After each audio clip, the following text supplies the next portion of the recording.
Ever since roller coasters and amusement rides started getting mainstreamed in the mid to late 1900s, there was always this stigma about how rides like this could be very unsafe. However, for the longest time, this was nothing more than fiction, with maybe 1 or 2 theme park accidents happening each year, and that is out of the over millions of guests that visit theme parks each year.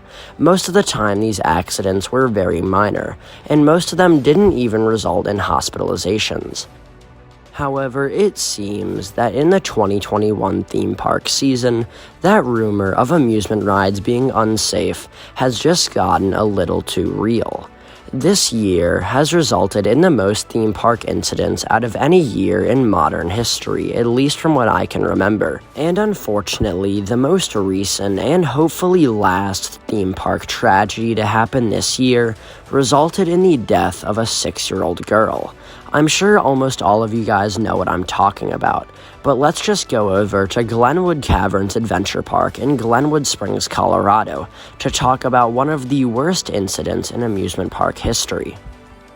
However, before I get started, I just have to say a couple of things. First, this video is not a knock against Glenwood Caverns Adventure Park at all. I will just be explaining everything we know of the incident so far.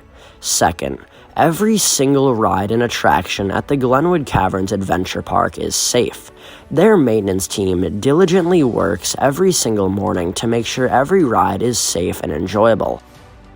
And as much as some of you guys watching this video might disagree with this statement, amusement parks want their rides to be as safe as possible, because any incident could result in millions upon millions of dollars lost for the park, which is exactly the opposite of what they want.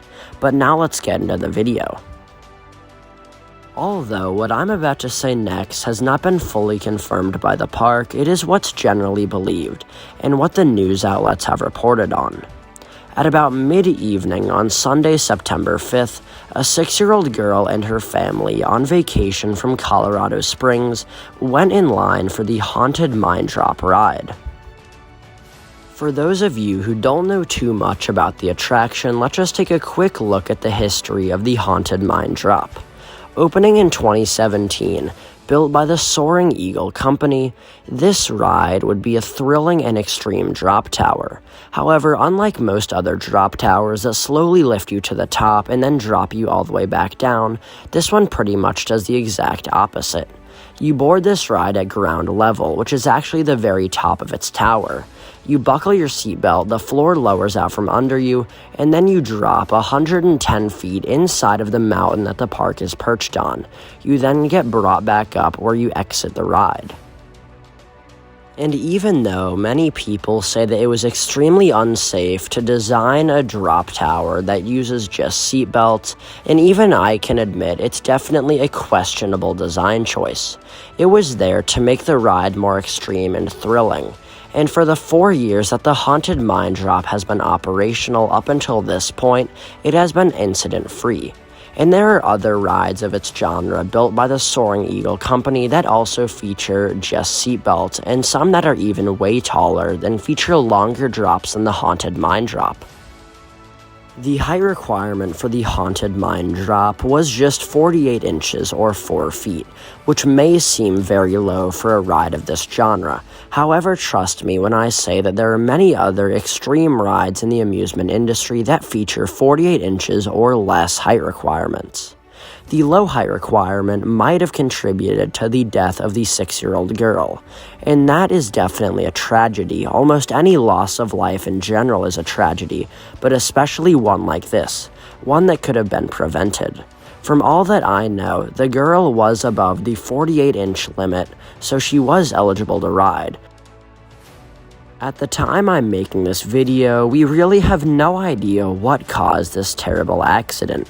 However, there should be absolutely no blame on the family, the parents, the 6-year-old girl, or especially the park.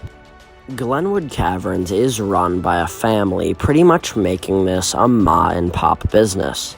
They do have enough to sort out on their own end when it comes to dealing with this incident in the future to come, so just please be respectful to the park, as I'm sure they feel even worse about this entire situation than we do.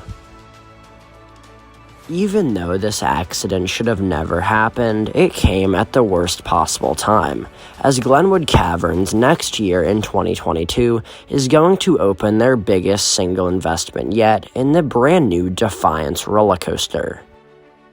As for the future of the Haunted Mine drop, I think that it actually will reopen in 2022, with all new safety restraints and an increased height limit, I'm sure. But in the meantime, the family of the 6-year-old girl who passed away did start a GoFundMe page that you guys can check out in the description of this video to check it out and possibly donate. Anyways, that's gonna wrap up this video. I really do hate making videos on topics like this, but with all the controversy going around, I felt that I just had to. If you enjoyed this video, be sure to leave it a like rating, and subscribe for content that will hopefully be more positive in the future for more videos on Hangtime Thrills. I'll catch you guys next time.